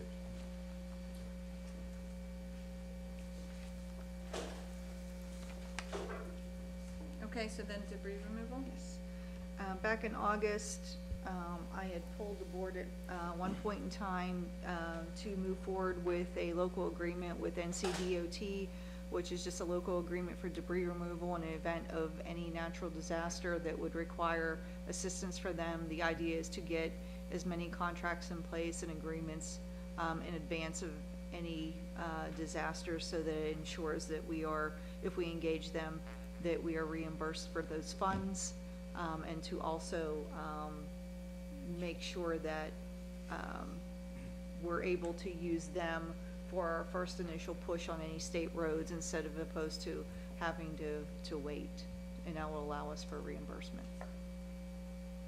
So this is just we're looking for a motion to ratify, which was essentially the consensus that I received from the Board of Aldermen, approving the agreement with Ncdot for debris removal services.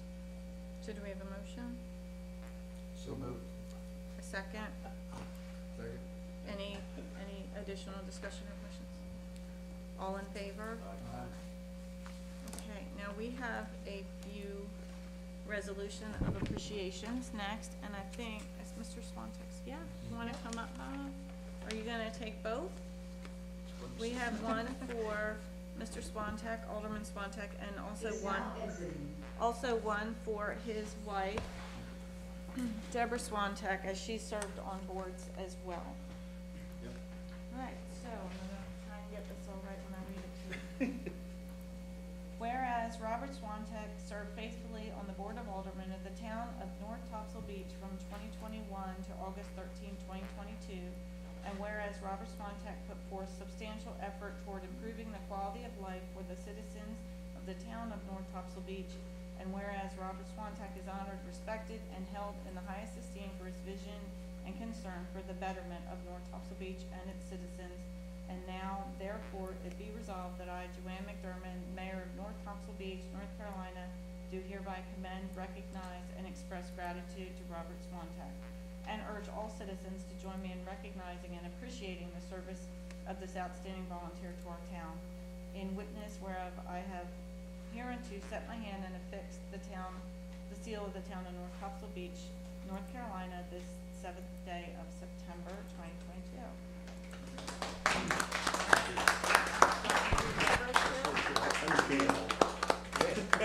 All right, I'm gonna read Deborah's too. Whereas the town of North Topsail Beach desires to commend and recognize a citizen who has been a longtime resident of the town and who has contributed to the well-being of their fellow citizens without desire for recognition, and whereas this honored citizen served with distinction and dedication as a volunteer to the town and member of the Board of Adjustment, and whereas this honored citizen was very supportive of the town and their civic efforts contributed substantially to the betterment of North Topsail Beach and its citizens. Now therefore it be resolved that I, Joanne McDermott, Mayor of the town of North Topsail Beach, North Carolina, do hereby commend, recognize, and express gratitude to Deborah Swantek, and urge all citizens to join me in recognizing and appreciating the services of this outstanding volunteer to our town. In witness whereof I have hereunto set my hand and affixed the seal of the town of North Topsail Beach on the 7th day of September. Thank you very much.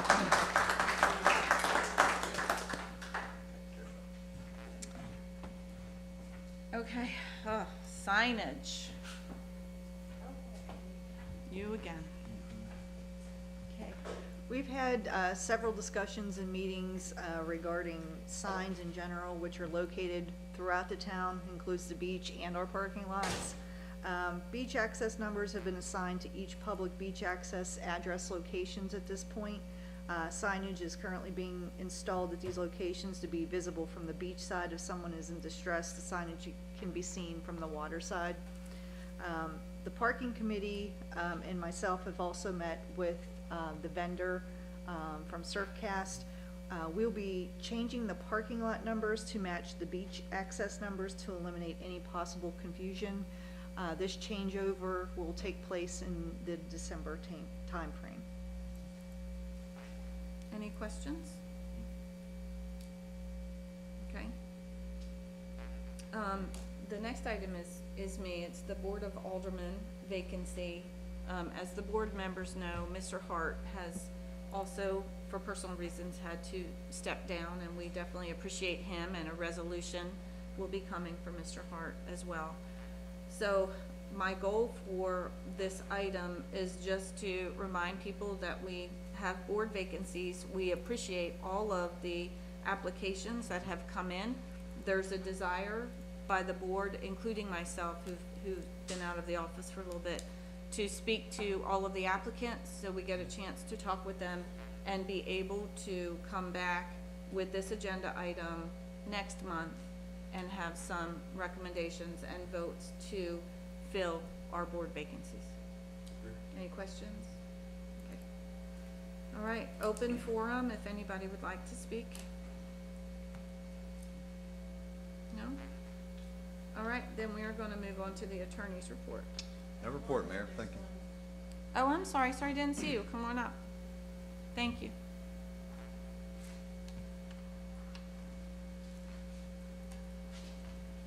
Good morning. Good morning. I know some of you, and over the years, but the majority, I don't know. Could you state your name, please? Name and Address. Yeah, address, yes. I'm Dean Alderman, North End of the Island, 2294 New River Inlet. We've been there for about 40 years, so we're kind of newbies. You all have a thankless job.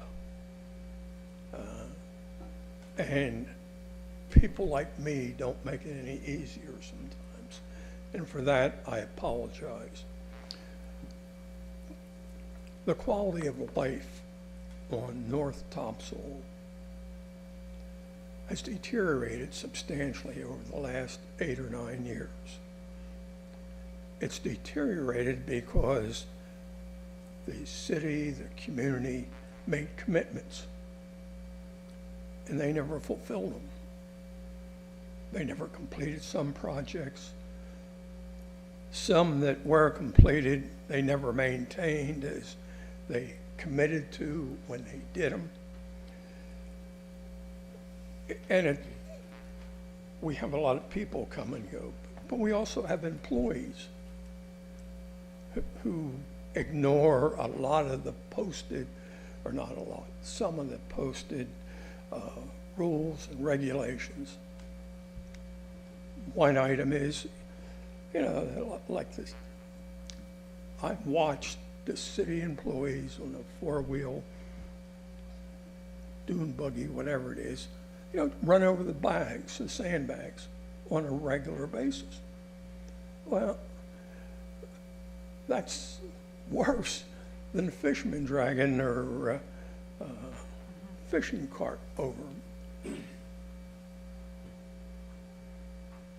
The management of the rules and regulations that you all, not you personally, but the city has established, have been ignored.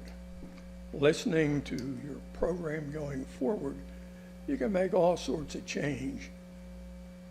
But if it's just chin music, it serves no purpose. This has been a great place for me and my family over the last 40 years. But the last 8, 9 years, whatever it's been, when, and I'll say just basic compliance has been ignored, has made things very, very difficult. Sir, I'd like to offer a suggestion.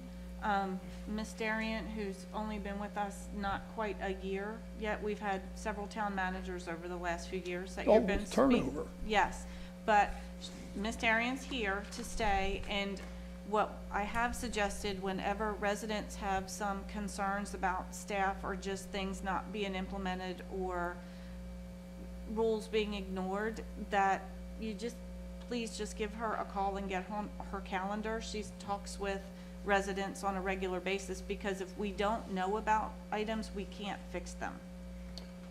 Well, and I appreciate that. But the flip side is you have a lot of employees, police, repairmen, what have you, going up and down the island.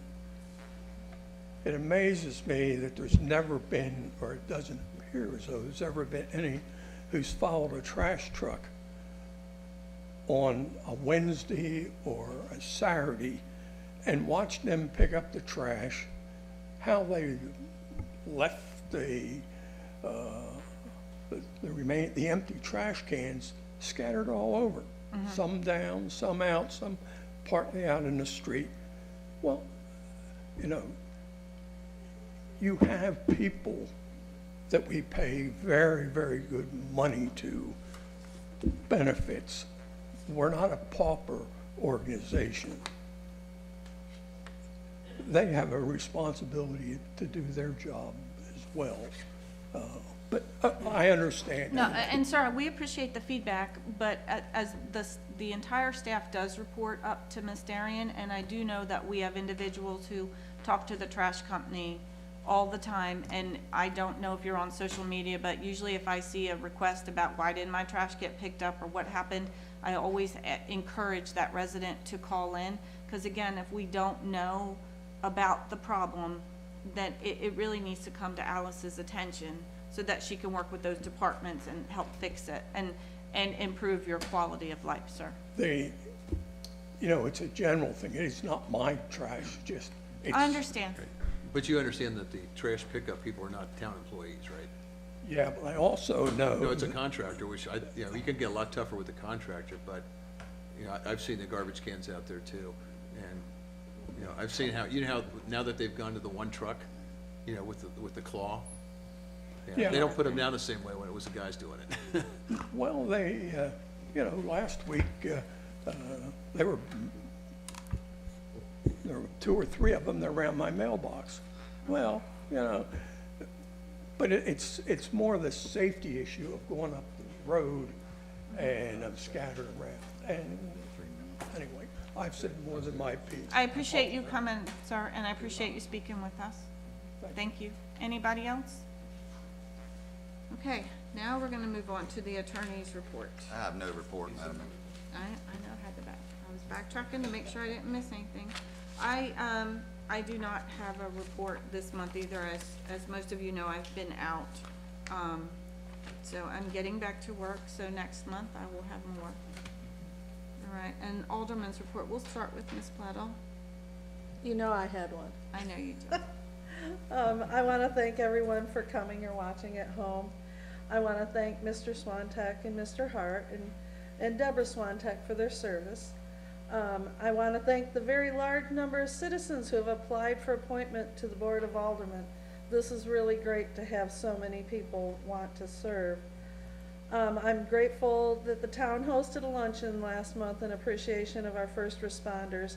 They continue to do an excellent job that not many are able to do, and I offer them my respect and my thanks. And we are almost to the peak of hurricane season, and Alice has done a phenomenal job in preparing for storm events that we hope never happen. The hurricane prep meeting last month was really great too. And like they say, hope for the best, prepare for the worst.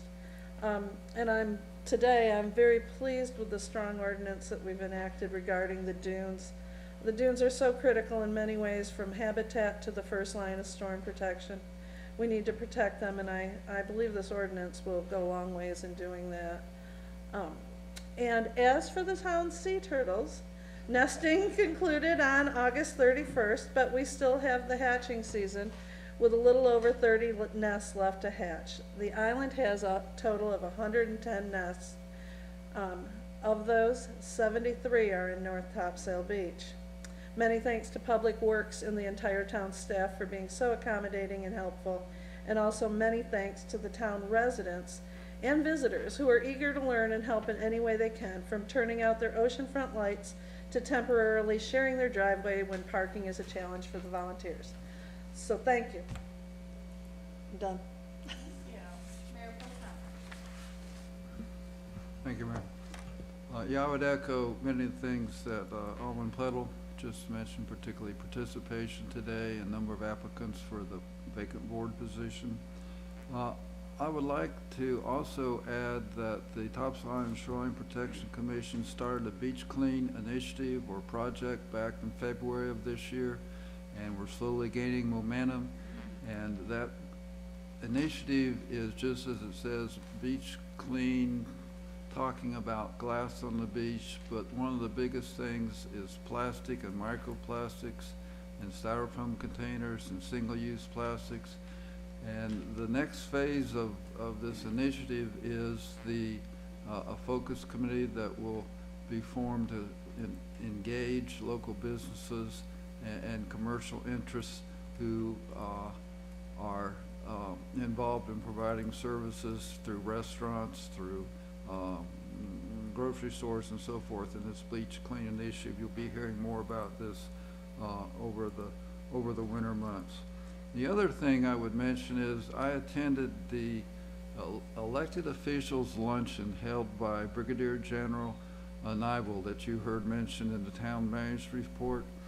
And General Nible just was appointed command of the Marine Corps Installation East Command, which is Camp Lejeune and all the surrounding training facilities that the Marines train on, in, and over. And he made a commitment to the county and to the municipalities of Onslow County to have good relationships, and he appreciates the services that the county provides, particularly through public education in the schools and housing for Marines and their families. And so we're encouraged by that dialogue between the towns and the Marines.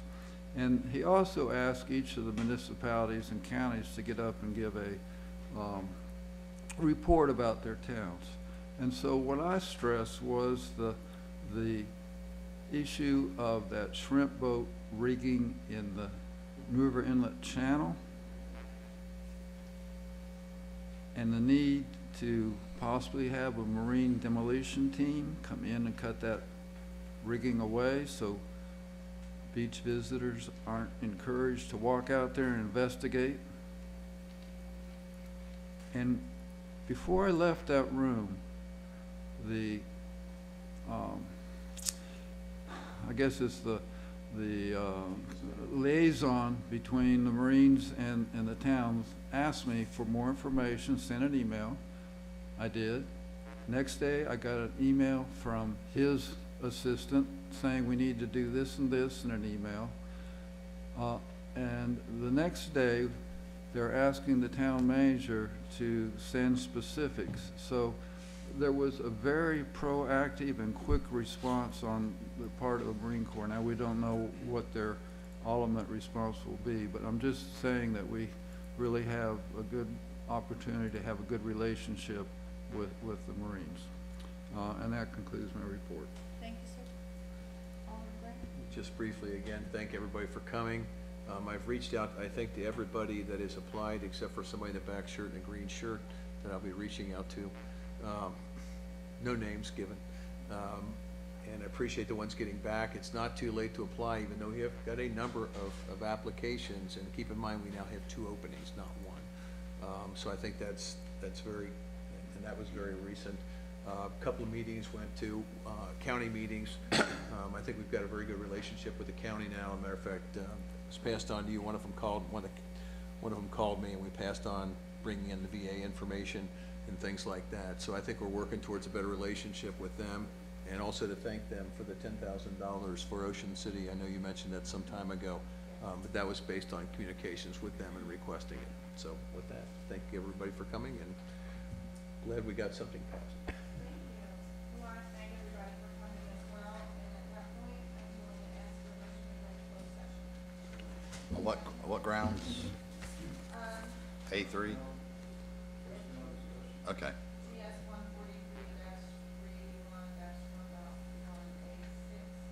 143-381-1.1A6. It's actually -11A6, but yes, ma'am. Close enough. Yeah, I'm just, Thank you. Thank you, everybody.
Okay, well, we are out of closed session.